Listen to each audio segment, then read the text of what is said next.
Buenas tardes, en nombre del Museo de Arte Contemporáneo de Monterrey, les damos la más cordial bienvenida al seminario Aprendiendo sobre Arte Contemporáneo a través del arte y los museos americanos. Y esta tarde tenemos la segunda sesión con la doctora María Gatzambide, que nos hablará sobre exposiciones en tiempos de COVID, un caso de estudio. Bienvenida, María, nuevamente. Gracias, Indira. Como siempre, un placer estar con todos ustedes hoy.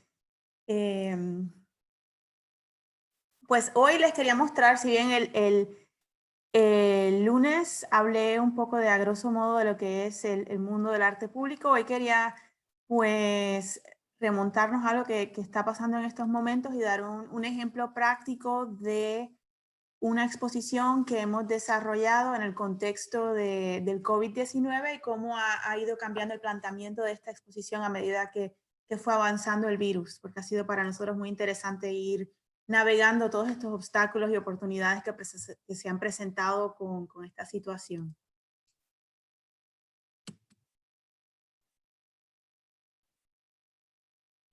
Para darles un poquito de contexto, esta es una exposición en la que colaboramos la Universidad de Houston y el Museo de Crystal Bridges, que está en Arkansas, en una ciudad pequeña o pueblo grande que se llama Bentonville, que es el museo que fundó una de las herederas de la fortuna de Walmart, Alice Walton.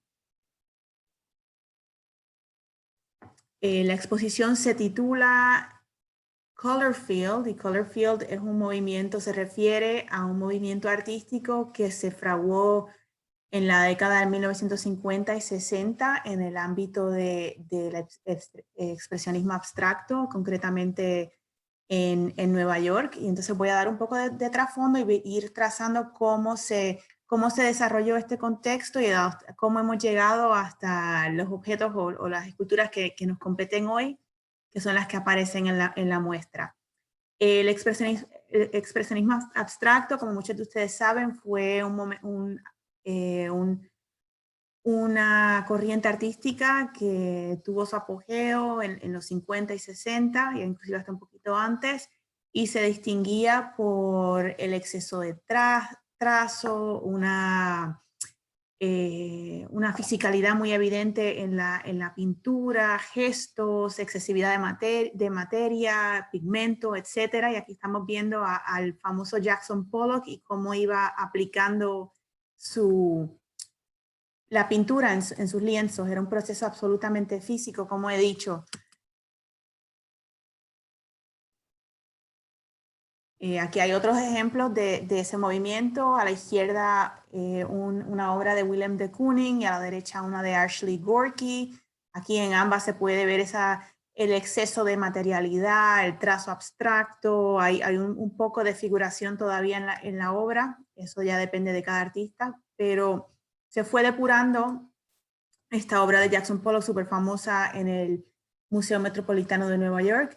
Y a través de esta abstracción se fue depurando dentro de algunos miembros del movimiento el uso de color. Y entonces esto es lo que de aquí es el punto de partida, este es el punto de partida de la exposición nuestra que voy a discutir hoy a profundidad.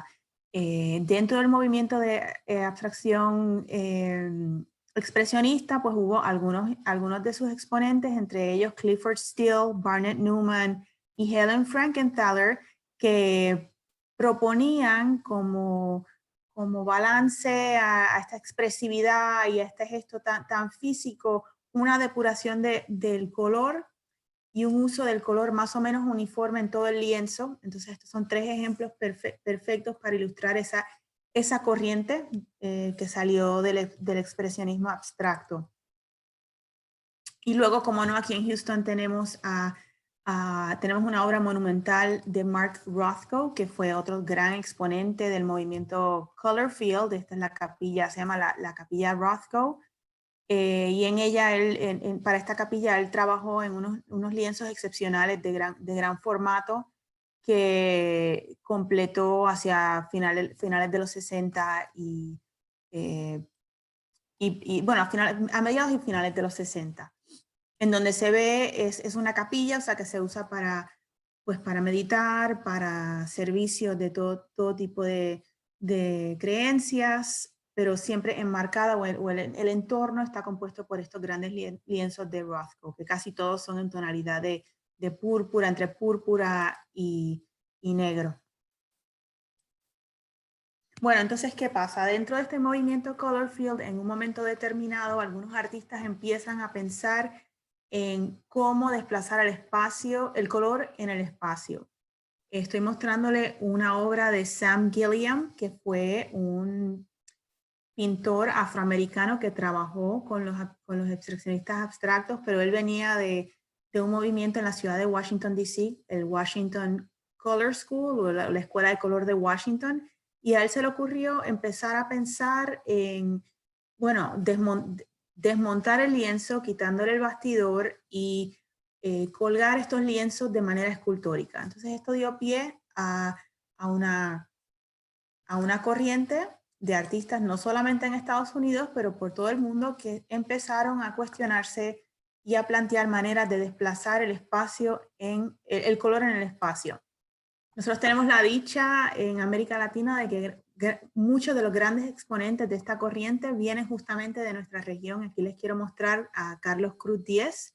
Él trabajó esta idea, la del desplazamiento del color en el espacio a través de conceptos como la vibración, la percepción. Jesús Rafael Soto también, junto con Carlos Cruz Diez y Alejandro Otero, fueron los tres grandes cinéticos de Venezuela. Trabajó también esta idea del color en el espacio a través del volumen y de la vibración y de la percepción también, al igual que Cruz Diez. Entonces en Brasil tenemos el gran ejemplo de Hélio Oiticica, y aquí vemos una muestra más o menos reciente que se tituló Organizar el Delirio, y aquí se ven varias de sus series en donde él, estas obras que cuelgan se llaman relevos espaciales y son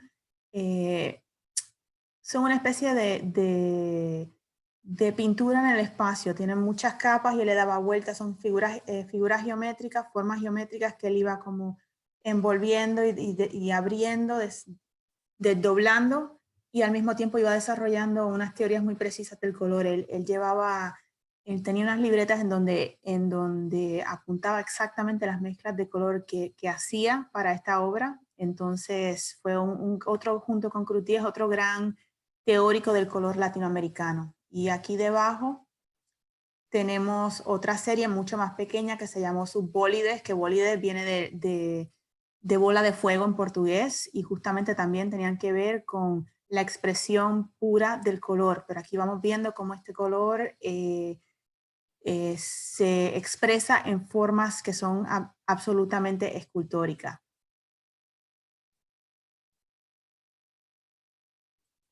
También de Hélio Oiticica, pero una obra un poco más tardía, es su penetrable Magic Square número 5, que es una obra, como vemos, arquitectónica, y está en el Instituto Inhotim de Minas Gerais en Brasil. Una obra pues a gran formato, y es como una especie de laberinto en donde él también ensaya temas de, por ejemplo, de reflejo del color, utilizando estas paredes blancas al costado. Pues ahí se puede observar, depende del ángulo en donde se esté mirando la obra, pues cómo el amarillo y el rosado intenso reflejan y van cambiando con el tiempo y el pasar del sol sobre esta obra. Luego han habido artistas tanto en América Latina como en Estados Unidos y en Europa que han trabajado con el desplazamiento del color en el espacio a través de la luz. Aquí tenemos otra obra de Carlos Cruz Diez, y lo menciono porque él, como he dicho, fue uno de los grandes impulsadores de la teoría del color en nuestro continente. También está James Turrell, el artista norteamericano. Estos son algunos de sus trabajos tempranos, del 66 al 69, en donde, al igual que Carlos Cruz Diez, también ensayaba con cuestiones de luz en el espacio y reflejo, y tanto él como Cruz Diez también se interesaron mucho por crear estos ambientes de color en donde el espectador podía sentirse bañado en luz y en color. Esta obra, mucho más reciente, de James Turrell, es uno de sus skyscapes, que de hecho en México sé que por lo menos hay uno, me parece que, no estoy segura si es en Ciudad de México, pero sé que es en un zoológico o en un parque. Pero bueno, hay muchos por todo el mundo y también tienen que ver con el intercambio de luz y la relación que puede tener luz añadida con luz natural que se ve a través de este ojo central. Entonces son 3 vistas de la misma obra, pero en 3 momentos diferentes. Y está justamente en Crystal Bridges, que fue nuestro coorganizador de esta exposición. Entonces, ya habiendo puesto en contexto el movimiento del color, pues vamos a hablar entonces de lleno sobre la exposición. La exposición, como digo, se titula Color Field. La exposición abrió en Arkansas en junio del año pasado, cuando nadie podía pensar que íbamos a ser azotados por el coronavirus. Y ellos tenían ellos tienen en su colección varias pinturas que también son parte del movimiento pictórico de Colorfield. Aquí hay una obra de Alma Thomas, aquí hay en el medio una obra de Morris Lewis y a la derecha una obra que no es de las más importantes, pero es interesante como quiera, de Helen Frankenthaler. Los 3 fueron grandes exponentes de este movimiento de Colorfield. Un segundo, perdón, entró una llamada. Bueno, entonces, cuando la exposición se pensó para el Museo de Crystal Bridges, ellos tenían un desafío. Ellos son un museo nuevo que está en un entorno absolutamente natural y entonces tenían un problema que estaban afrontando. Es una comunidad rural, es una comunidad en donde no ha habido hasta este momento un museo. Y hay cantidad de gente de esa zona del país que no habían estado expuestos al arte de esta manera, con una institución de esta magnitud. Esta es la obra de James, el exterior de la obra de James Turrell que les mostré. Pero la traigo a colación porque tenían, como digo, un problema. Ellos tienen este gran museo que se ve aquí a la derecha abajo y además tienen una serie de esencialmente son bosques y senderos en un bosque. Entonces se estaban dando cuenta que el museo lleva unos menos de 10 años abierto. Se daban cuenta que estaban atendiendo a 2 comunidades diferentes. Por un lado, aquellas personas que se atrevían a entrar a las instalaciones del museo propiamente, al edificio, y por otro lado un gran número de gente que utiliza el bosque y los senderos en el bosque para ejercitarse, pero que nunca entran al museo. Entonces, cuando estábamos pensando en esta exposición, buscábamos también acercar esos 2 públicos. Los que iban a hacer deporte y a caminar con la naturaleza y los que iban al museo, pero que a lo mejor no se aventuraban a explorar los otros espacios. Entonces, eso realmente informa la selección de obras que se mostró en Crystal Bridges. Y aquí rápidamente le voy a mostrar algunas imágenes de esa instalación. Esta obra es del artista israelí Asaf Hebron. La artista escocesa Claire Helen Ashley tenía varias obras en la exposición y por medio de estas 2 que he mostrado se establecían los vínculos entre el exterior y el interior. Ahora veremos. Esta obra obviamente estaba en una galería interior, pero en cambio esta otra estaba en un espacio intermedio interior y exterior también para sugerir esta conexión que hay entre la naturaleza y los edificios del museo. Pero la mayor parte de las obras estaban en lo que ellos llaman el bosque del norte, es un North Forest. Y aquí hay otras imágenes de algunas de las obras instaladas, digamos, in situ, allá en Arkansas, en plena naturaleza. Bueno, entonces nos tocó, hubo otro... Nosotros también trabajamos con un museo en Florida que lamentablemente pues, no pudo aprovecharse de la exposición, viajó allá, pero fue en el mismo medio de la pandemia y ellos, como tantos otros museos, pues tuvieron que cerrar y no fue apreciada por mucha gente porque les tocó justo en el medio. Pero ya como nosotros tuvimos la dicha de que esta exposición llevamos ya 1 año y medio planificándola y ya sabíamos cuando abrimos aquí en Houston, que fue a finales de octubre, ya sabíamos que nos iba a tocar pues lidiar con COVID, pues pudimos planificar y la hemos aproximado de una manera completamente diferente. Hemos de hecho expandido y creado como una que ahora lo mencionaré, pero una exposición virtual que camina de la mano de la exposición en nuestra universidad. Quería comentar, que quizás no fui clara el lunes, y es que la universidad, yo trabajo para el sistema universitario de la Universidad de Houston, y es un sistema que tiene 4 universidades independientes y que al mismo tiempo también hay 3 recintos adicionales, o sea que hay un total de 7 recintos universitarios en toda la región de Houston, en donde pues tenemos nuestra colección está desplegada en todos esos espacios.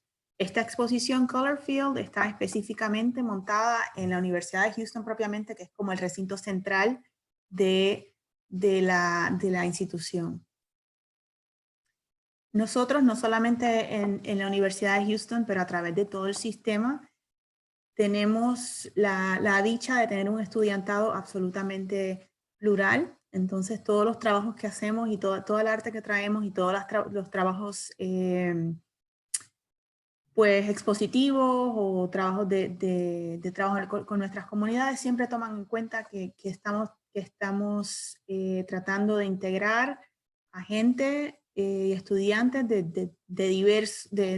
con una diversidad pues obviamente cultural, socioeconómica, étnica, nacional, absolutamente gigante. Entonces siempre tenemos eso en cuenta.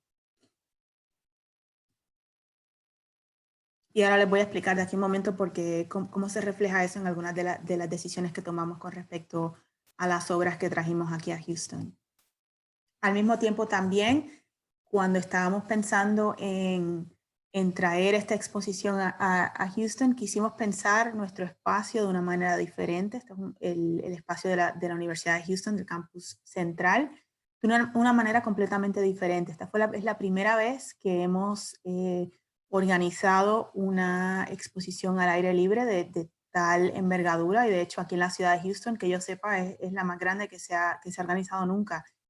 Y queríamos pues que las obras que trajimos a Houston estuviesen en diálogo, no solamente entre ellas, sino que hubiese un diálogo entre las obras que hemos traído con las obras de nuestra colección permanente, con un diálogo con el entorno natural y también con el espacio arquitectónico que rodea a esta exposición. Porque la Universidad de Houston se construyó sobre una arboleda, de la cual queda muy poco, pero quedan algunos espacios en donde todavía quedan estos árboles históricos, estas pequeñas arboledas históricas. Y entonces también estábamos en diálogo con esos espacios naturales y arquitectónicos. Okay. Y esta obra ya se las enseñé el lunes, pero esto es un ejemplo de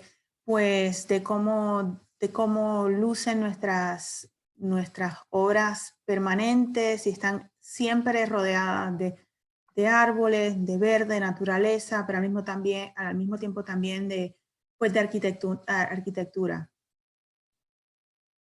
Lo cual conjuntamente forman este entorno con el que estábamos trabajando y que hicimos cuando pensamos en la ubicación de las obras también pensar en este entorno de manera integral.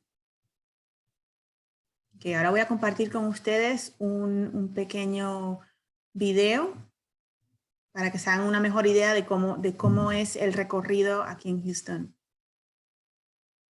Uy, perdón. Aquí vamos.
Ok, entonces aquí está el mapa, que esencialmente es el mapa que es el mapa animado que he mostrado en el video, pero básicamente la exposición, para que entiendan, está desplazada entre el complejo de las artes en la universidad y tiene un recorrido de más de 1 kilómetro, casi 1,5 kilómetros, y va desde la parte del distrito de las artes de la universidad hasta, digamos, algunos de los edificios administrativos de la universidad.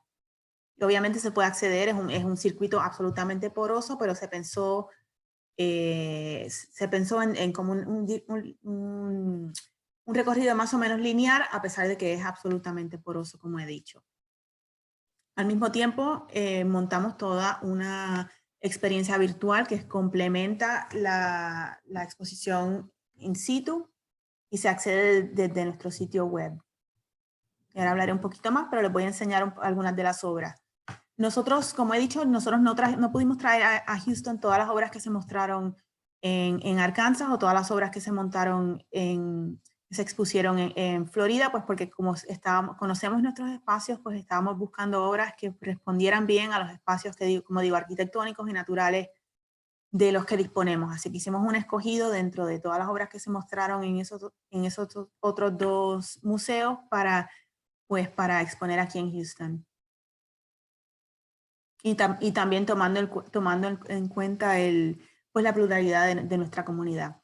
Esta obra se llama Forms from Life, o digamos, formas de la vida, digamos, y es de un artista bastante joven que viene de Miami, y es un artista que salió del movimiento de arte callejero, de graffiti en Miami. Y entonces él está influenciado tanto por la cultura el arte pop de Estados Unidos, como por el movimiento de diseño Memphis de final de mediados del siglo XX. O sea, informado por el color, informado por el arte pop, obviamente trayendo elementos de la vida real a su obra. Al mismo tiempo, obviamente estas formas vienen casi literalmente de estos juegos de bloques de niños, o sea, unas formas que son, pues, digamos, pues, joviales, etcétera, pero al mismo tiempo también él incluye entre las formas este pájaro, este cuervo negro que está sobre una de las columnas, y él lo incluye porque es una referencia a la mortalidad. Entonces el mensaje que él quiere transmitir con esta obra es que aprovechemos nuestra vida al máximo, pues porque no sabemos cuándo va a terminar. Aquí hay otra vista del grupo de esta obra. Esta obra se llama Back to Kansas y es del artista Spencer Finch, el cual junto con Odili Donald Odita es de los artistas más conocidos que tenemos en la muestra. Él es, para aquellos que saben, él es el que hizo el memorial del 11 de septiembre en Nueva York. Hizo una obra magnífica en tonalidades de azul allá, y nosotros tenemos la dicha, pues, de traer esta obra específicamente a Houston. Es una obra que está inspirada en El Mago de Oz, y entonces el artista estuvo viendo esta película obsesivamente por muchísimo tiempo, y comparto con ustedes esta gráfica.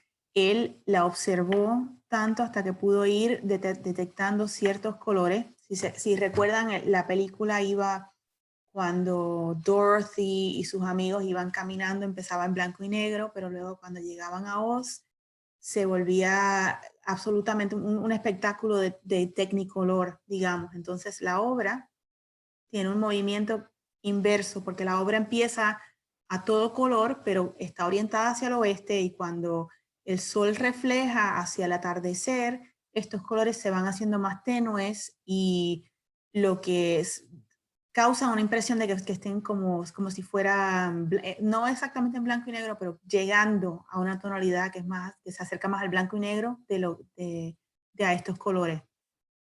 Entonces es muy, muy interesante y dinámica al mismo tiempo, porque hace falta pues pasar tiempo con ella y observarla con detenimiento.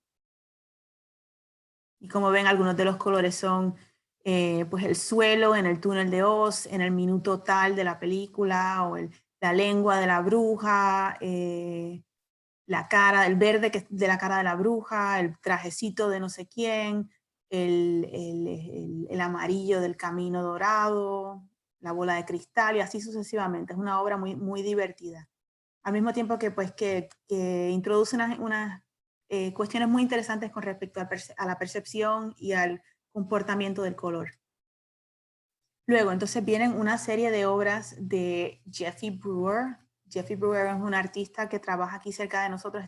Él trabaja en un pueblo que se llama Nacogdoches y está como a 2 horas de Houston, y es un artista que trabaja también, está inspirado nuevamente en formas cotidianas, inspirado en el movimiento de arte pop de Estados Unidos, y es un trabajo muy accesible. Entonces nosotros queríamos, pensando en nuestra comunidad de estudiantes, muchos estudiantes cuando vienen a nuestras universidades, esta muchas veces es la primera experiencia que han tenido con el arte, y pensábamos que era importante pues traer a un artista local, pero que al mismo tiempo también ofrece esta obra que es accesible y con la cual todo el mundo se puede relacionar, y también para niños, jóvenes, personas de la tercera edad, que no necesariamente conocen demasiado sobre el arte, pues es una obra muy, muy asequible y divertida a la vez, que creo que a todos nos hace falta en este momento, pues tener algo por el cual sonreír y disfrutar. Aquí hay 3 obras más de Jeffrey Brewer: un conejito, una especie de jirafa, perdón, un gatito, un conejito y una especie de jirafa. Crea estos monstruos así un poco fantásticos. Y aquí otra, que es como una especie de palmera o monstruo con el cuello muy, muy alto. Entre palmera y monstruo. Bueno, entonces ahora le voy a mostrar 2 obras del artista Sam Falls. Es un artista que de hecho empezó como fotógrafo, y sus obras sorprendentemente pues reflejan ese trasfondo que él tiene con la fotografía. Esta se llama Maze o Laberinto. Y es interesante porque él ha hecho estos agujeros a diferentes paneles. Aquí hay esta es otra versión, pero pueden ver cómo funciona en su interior. Está abierta y realmente interactúa pues con la naturaleza, con el sol, cómo va cambiando el reflejo, y los colores se reflejan de un lado a otro, y tiene que ver con el concepto del fotograma, que es crear una imagen a través de medios que no sean fotográficos, sin utilizar papel. O sea, si uno mira a través de una de estas aberturas, pues puede ver, depende de cómo está el ambiente, pues pueden captar una imagen u otra. Es una invitación a que se vuelva a apreciar la obra repetidamente. Esta otra obra se llama Wind Chimes, y es uno de estos, pues es uno de estos aparatos que es con el cual se puede hacer música, y también dependen de la interactividad con nuestro público. Entonces, una cosa que es interesante es que cuando se manipulan cada uno de estos elementos, se va perdiendo un poco de la pintura, y entonces, de nuevo, también con ese acto, esto es a propósito, porque él quiere que con la pintura, cuando va cayendo, se marque un momento específico de interacción entre el público y la obra. Tenemos también una obra que es una obra de sonido. Es un compositor, se llama Amos Cochran, y es un compositor y artista sonoro. Le voy a poner un poquitito nada más, pero aquí vamos, perdón, aquí va.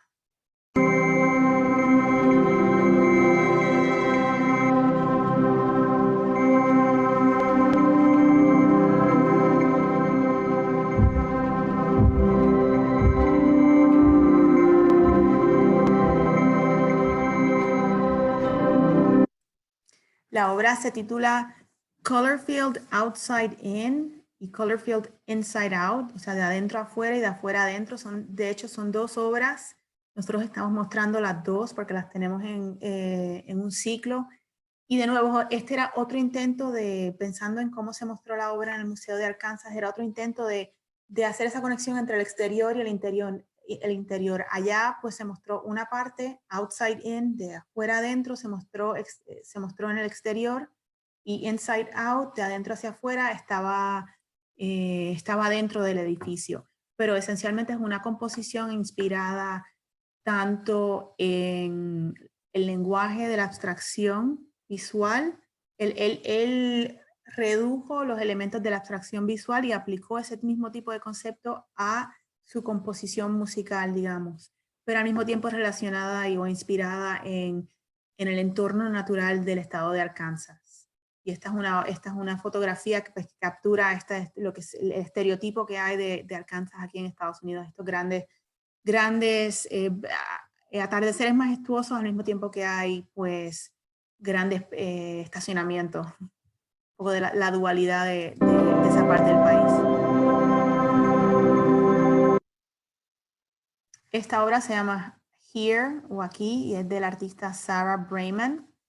Es una artista que le interesa pues apropiarse, utilizar formas y materiales que vienen de la vida cotidiana. En este caso usó una tubería que es de concreto súper pesada, pero balancea esa pesadez de esa forma con estos 4 elementos de vidrio. Cada uno tiene un color diferente y entonces tienen que ver, hay como un juego entre la pesadez de la forma y el elemento liviano del vidrio, además de que es a ver si voy a mostrar esta primero, además de que tiene que ver también con el reflejo, con teoría del color, porque cuando se mira a través, pues hay una interacción entre los colores. Y ella, quiero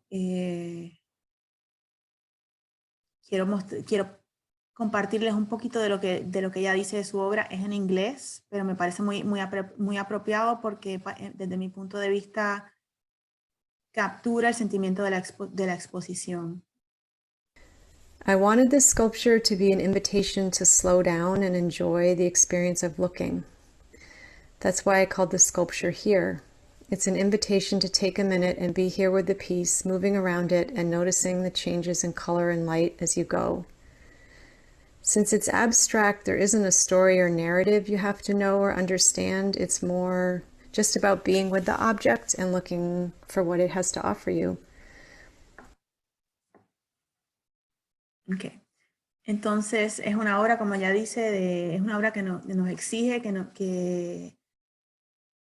nos calmemos, que nos detengamos a observarla y a meditar en lo que nos puede estar pasando en ese instante en el que estamos frente a ella, que caminemos a su alrededor, que veamos cómo reaccionan los colores los unos con los otros y cómo reacciona la obra con su entorno natural. Una cosa que quería mencionar, y creo que lo dije anteriormente, es que nosotros, como estamos en pleno COVID, también estamos conscientes que esta exposición, obviamente va a haber gente que no está, no quiere salir, no quiere quizás venir a disfrutarla en persona. Entonces creamos toda esta experiencia complementaria que está desplegada desde nuestro sitio web. Y aquí aprovecho esta obra para mostrar la página que acompaña la obra, y además de la información que tenemos en persona. Entonces vean que hay un código de estos de QR que se puede escanear, y cuando una persona escanea este código les abre la página en el sitio web donde estamos añadiendo cada vez más y más información, pero entre la información que estamos recogiendo aquí, pues hay estos testimonios de cada uno de estos artistas, y a medida que vayamos haciendo programas, etcétera, y vayamos añadiendo contenido, pues al mismo tiempo se va añadiendo este contenido a cada una de las páginas. Tenemos pues páginas para cada una de las obras en la exposición. Al mismo tiempo también introdujimos una cosa diferente, algo diferente también, y esto se puede ver aquí en el círculo y es que tenemos un sistema de capturar impresiones en donde estamos pidiendo a la gente que manden mensajes SMS a este código, y entonces que es un código donde pueden mandar expresiones absolutamente libres: me encanta, no me gustó, me recuerda tal cosa, y estamos recolectando todos estos testimonios con miras hacia al final de la muestra, que en Houston estará hasta el 31 de mayo, pues se compartan estos datos con profesores y estudiantes de aquí de nuestra universidad que están trabajando en el campo de las humanidades digitales para que ellos nos ayuden a visualizar toda esta información de una manera completamente diferente y entonces también interpretar las obras y la exposición de esta otra manera, porque una de las cosas que nosotros hacemos en todo momento es buscar maneras de integrar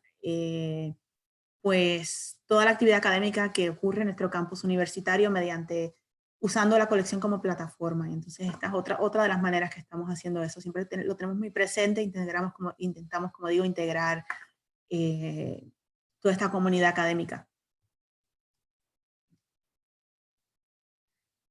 Otra cosa interesante es que nosotros, ya esta obra la mostré el lunes, pero la obra de Sarah Brayman tiene mucha relación con la obra de Marta Chilindrón, que fue la obra con la cual lanzamos nuestro proyecto de programa de arte público temporal el año pasado. Son ambas obras que son interactivas y que tienen que ver con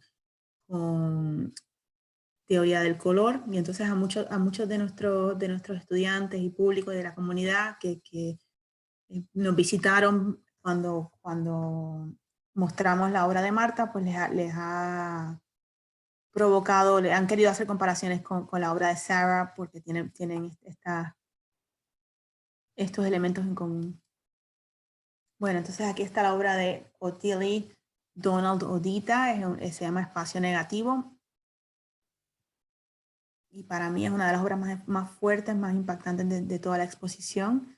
De nuevo tenemos la información que estamos presentando en persona. Aquí está la página del website. Y ahora otra vez el lunes no tuve ocasión de hacer esto, pero ya quiero compartir con ustedes el testimonio de Odita. Luis, perdón. My work for this exhibition is titled Negative Space, which was made to address current issues in American politics, in particular the detention of migrating immigrants and the separation of their families at the U.S.-Mexican border. I must acknowledge that this issue is important to me as an immigrant myself, with my family leaving Nigeria at the start of the Biafran War for safer haven in the United States. Back then, my family was welcomed upon our arrival in America and prospered as they became very productive U.S. citizens who contributed their weight to the development of the American ideal. So it comes with great distress to see what America is doing now, which goes against some of the core principles that I thought were intrinsic to the idea of America as a land of freedom with the opportunity to prosper. Es una obra que habla de una experiencia muy personal, pero que al mismo tiempo es una experiencia absolutamente universal. Y es una obra que está gustando mucho entre nuestro pues, estudiantes y profesorado y también empleados, porque justamente es una universidad, la ciudad de Houston es absolutamente diversa y esa diversidad se refleja en estos grupos también. Entonces es una de las favoritas de la muestra, definitivamente. Como dije el lunes, para aquellos que no estaban en ese momento, él quiso poner las banderas así cruzadas para forzarnos a que camináramos por debajo y en ese acto pues nos implicáramos en este debate, sabiéndolo, ¿no? de qué se trata. El mero hecho de caminar por debajo de las banderas es una manera de implicarnos todos con esta situación. Bueno, entonces nosotros también, otra de las cosas que hemos hecho, que esto no es nuevo para esta exposición, pero desde que empezó el COVID, nos movimos muy rápido para empezar una serie de charlas por Zoom, en donde estamos acercando. Otra de las cosas que nosotros siempre queremos hacer es acercar a nuestros artistas con nuestro público. Y entonces desde que empezó el COVID lo hemos estado haciendo. Hicimos una serie de 5 o 6 charlas desde mayo a septiembre, en donde trajimos a artistas de nuestra colección permanente y los pusimos en diálogo. Hicimos diálogos de 2 artistas y un moderador. Y ahora con los artistas de Colorfield hemos organizado 8 charlas en donde también ponemos le dedicamos el espacio a un artista, pero lo ponemos en conversación yo he hecho algunas, otros colegas han hecho otras, hemos invitado a algunos profesores, en fin, personas que a lo mejor tienen algo interesante que aportar aportar sobre la obra de cada uno de estos artistas. Y tenemos una, de hecho, perdonen, disculpen porque es en diciembre, el 17 de diciembre, la semana que viene, por si les interesa, y es con el compositor. Entonces hemos puesto que se llama Amos Cochran. Aquí está el enlace para registrarse si les interesa. Y es interesante porque lo hemos puesto en conversación con el director de nuestra Facultad de Música, hablando un poco de cómo él ha hecho, cómo Amos ha hecho cómo se ha movido de ser un compositor. Él ha hecho películas, por ejemplo, ha compuesto bandas sonoras para películas, además de composiciones musicales, y ha hecho el salto en los últimos años, ha hecho un salto también al mundo de las artes visuales. Entonces la conversación va un poco de su trayectoria y de ese salto tan interesante que ha hecho en los últimos tiempos. Y aquí tenemos el itinerario de las próximas charlas. Como digo, esta va a ser la de diciembre, es la tercera, pero todavía nos quedan todas las del semestre que viene, en enero, febrero, marzo, abril, y cerramos en mayo. Y ya, eso es todo lo que tengo para ustedes hoy. Espero que tengan muchas preguntas, tal y como tuvieron el lunes. Hola, creo que ya por aquí tenemos algunas. ¿Sí me escuchas? Sí. Entonces, la primera sería, ¿cómo funciona la relación entre la arquitectura y el arte público? ¿Qué tanto el arte define la arquitectura y viceversa? Bueno, depende si un proyecto, en el mejor de los casos, un proyecto artístico para un espacio arquitectónico se está diseñando al mismo tiempo que se está diseñando el edificio. Esa es la situación ideal, y en esos casos hay una completa retroalimentación de la arquitectura y el arte. Uno informa al otro, pero eso no siempre pasa. De hecho, ahora nosotros tenemos un proyecto en el que estamos trabajando con un artista.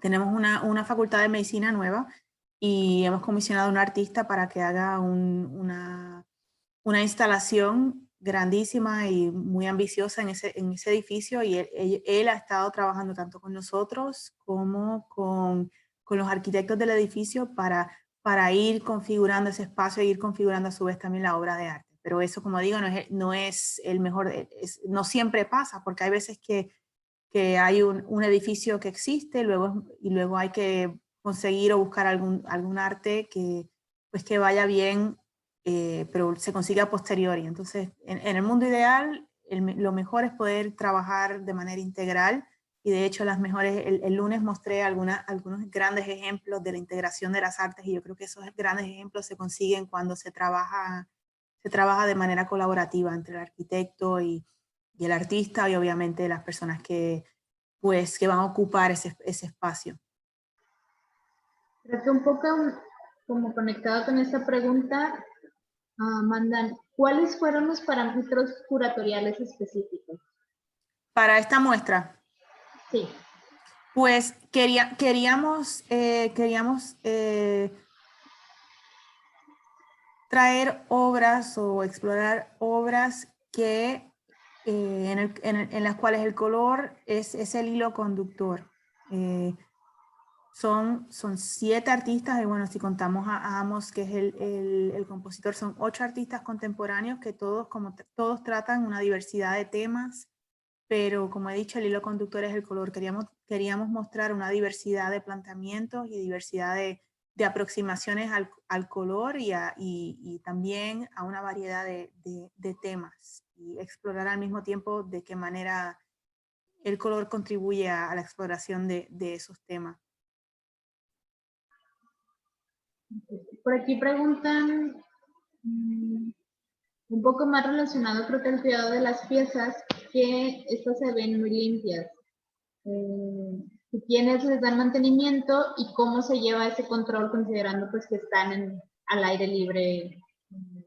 Bueno, les cuento, estoy hablando de estas piezas que estamos mostrando en el contexto de esta exposición. Como he dicho, la exposición ha viajado a 3 museos diferentes. Nosotros somos su última casa. parte del arreglo de los 3 museos es que al finalizar la muestra en cada uno de ellos, las obras se tienen que evaluar y si ha hecho y de hecho ha hecho falta, pero si en el caso de que hiciera falta limpieza o conservación, pues esa institución tenía que encargarse de esa parte. O sea que al finalizar la exposición en Arkansas, que fueron solo 3 meses, se tuvieron que algunas limpiar, algunas tuvieron que retocar la pintura, etcétera. El Crystal Bridges se ocupó de eso. Luego pasamos al segundo museo y como digo, les tocó el COVID plenamente y al mismo tiempo también han sufrido pues la crisis económica relacionada con el COVID. Su plantel ha sido afectado adversamente, así que esas obras nos las mandaron a nosotros sin limpiar y sin ninguna conservación. Entonces cuando las recibimos tuvimos que trabajar con Crystal Bridges y de hecho nosotros tenemos un conservador, un restaurador y él y su equipo entonces tuvieron que pasarse un tiempo pues limpiando y asegurándose que estaban todas al nivel que nosotros necesitábamos que estuviesen.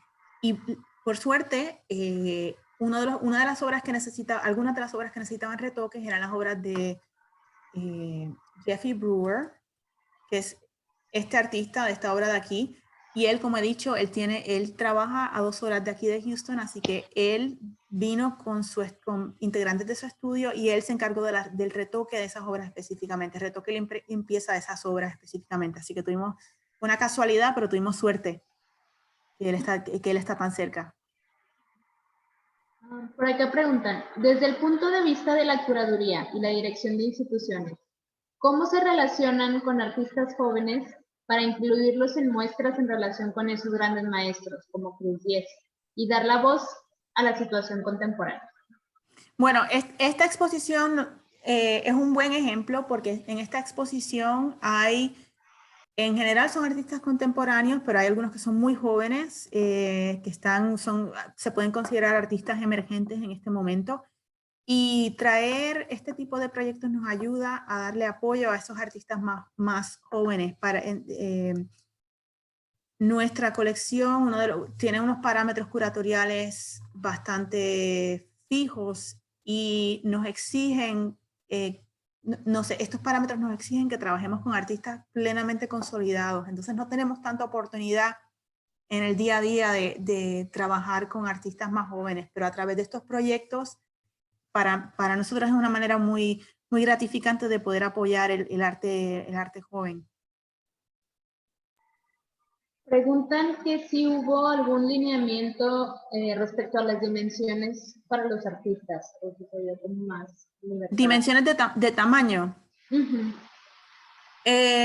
No, porque tenemos la suerte que como está expuesta al aire libre, no tenemos restricciones. La única restricción, obviamente, es que sean transportables, porque estas obras viajaron de Arkansas a Florida, de Florida a Houston en camión. Entonces, esa obviamente es una restricción que muchos artistas que trabajan en el ámbito público, pues la conocen y la incorporan a su obra. Por aquí preguntan, ¿qué tanto se trabajó la experiencia virtual? Es decir, ¿se fue trabajando desde un inicio a la par del proyecto físico o fue una experiencia que estaban bocetando y con la pandemia pues se fue fortaleciendo las necesidades?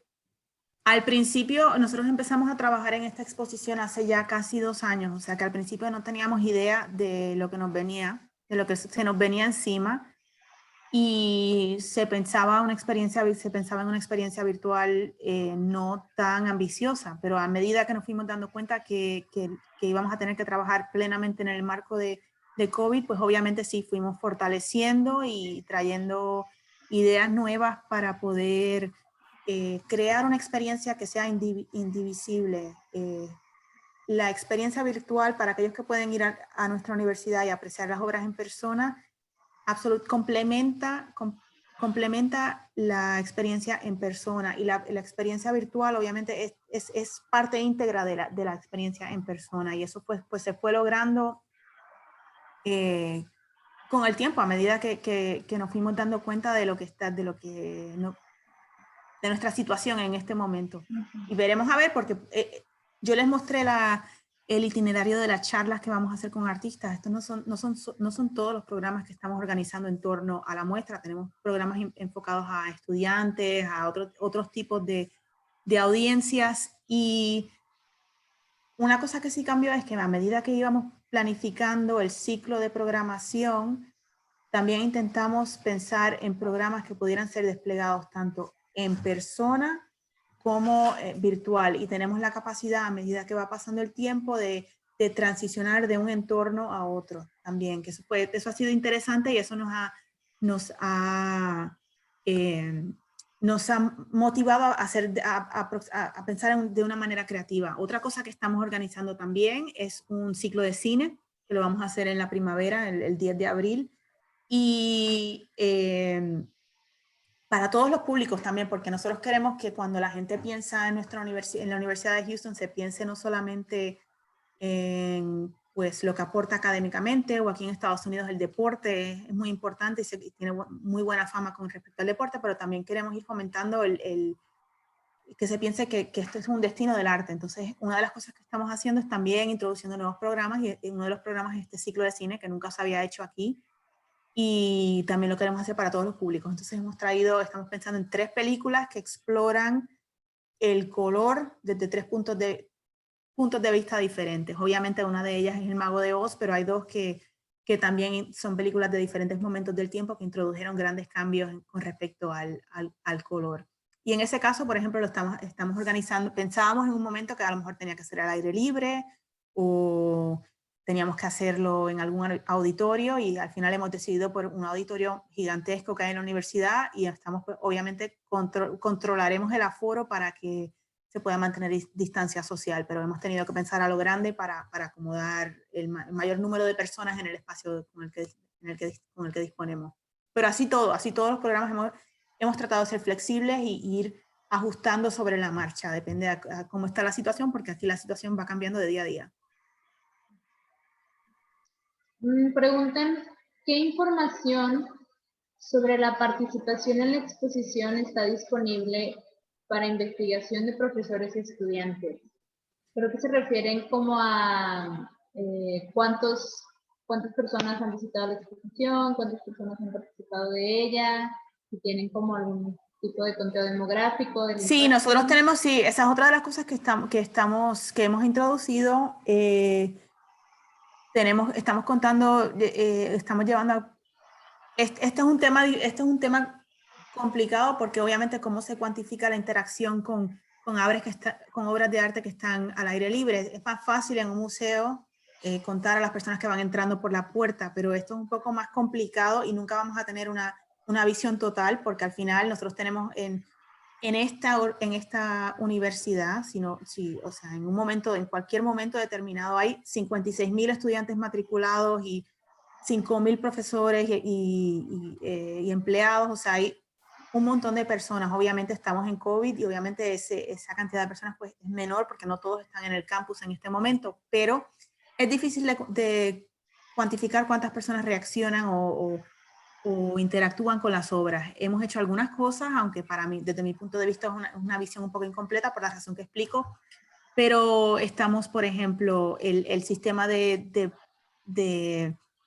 textear comentarios es una manera. También nosotros podemos, a través de la red de internet que se utiliza en la universidad, tenemos constancia de cuántas personas se conectan en ciertos puntos. Entonces hay 3 o 4 puntos en el recorrido en donde hay una incidencia de emisión de señal y obra de arte. Entonces ahí también modificamos un poco los parámetros, y con eso estamos pudiendo medir, pues, por favor, le pedimos al sistema que nos diga cuántas personas se han quedado en ese punto, cuántas personas han estado en ese punto en un tiempo determinado. No sé si hemos puesto 1 minuto, 2 minutos, no me acuerdo, pero un tiempo que pensábamos que era adecuado con el cual podemos asumir que han estado observando la obra. Eso es algo nuevo también que no habíamos introducido, justamente en respuesta de esta situación y de esta pregunta. Yo también, nosotros todos tenemos la misma pregunta también. Esta creo que es una pregunta más de logística. ¿La universidad cuenta con un fideicomiso para estas exposiciones, o cómo las financia? Nuestra colección permanente está financiada, creo que lo mencioné el lunes, con una aportación que se hace del presupuesto de cada edificio nuevo que se construye en la universidad o del presupuesto de renovaciones en el caso de que estas renovaciones excedan una cantidad significativa. Creo que son cualquier renovación de más de 5 millones, ahí nos destinan un porcentaje hacia la unidad de arte público del sistema. En el caso de esta exposición ha sido financiada por una donación que nos hizo una fundación de una fundación privada aquí de Houston. Es un programa nuevo y gracias a ese apoyo es que hemos podido introducir este programa nuevo.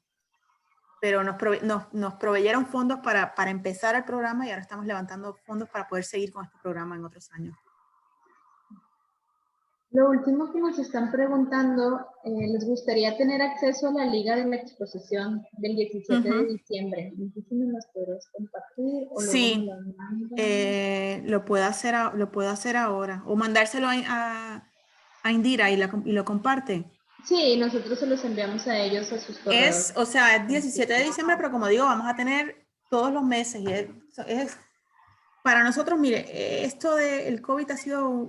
Pues obviamente ha sido un desafío, pero también una oportunidad, porque, bueno, como estoy yo conversando con ustedes, quizás no hubiese sido posible que yo fuera en una situación normal, pues llevarme a mí o a otros ponentes a México, y es una manera de acercarnos. Entonces, para nosotros también ha sido una buena oportunidad para poder traer, en una situación normal, a lo mejor hubiésemos podido traer a 1 o 2 de los 8 artistas a Houston para tener un conversatorio, pero gracias al COVID, pues vienen todos. María, pues muchísimas gracias por todo tu tiempo. Fue para nosotros realmente extraordinario descubrir todo lo que pues estás haciendo en la Universidad de Houston y todo el sistema tan amplio que esto conlleva. Muchas felicidades. Gracias. Bueno, esperamos visitar pronto Houston y también sí, algún día. Y que tú también nos puedas visitar aquí en Claro México. que sí. Y bueno, pues muy agradecidos a todos los presentes. Muchísimas gracias por su participación. Recuerden que este programa es posible gracias al apoyo del Consulado General de los Estados Unidos en Monterrey. Y pues muy buenas tardes y gusto en saludarte nuevamente, María. Nos vemos. Gracias. Ahora te mando el enlace para las conversaciones, ¿vale? Creo que sí. Hasta luego. Bye.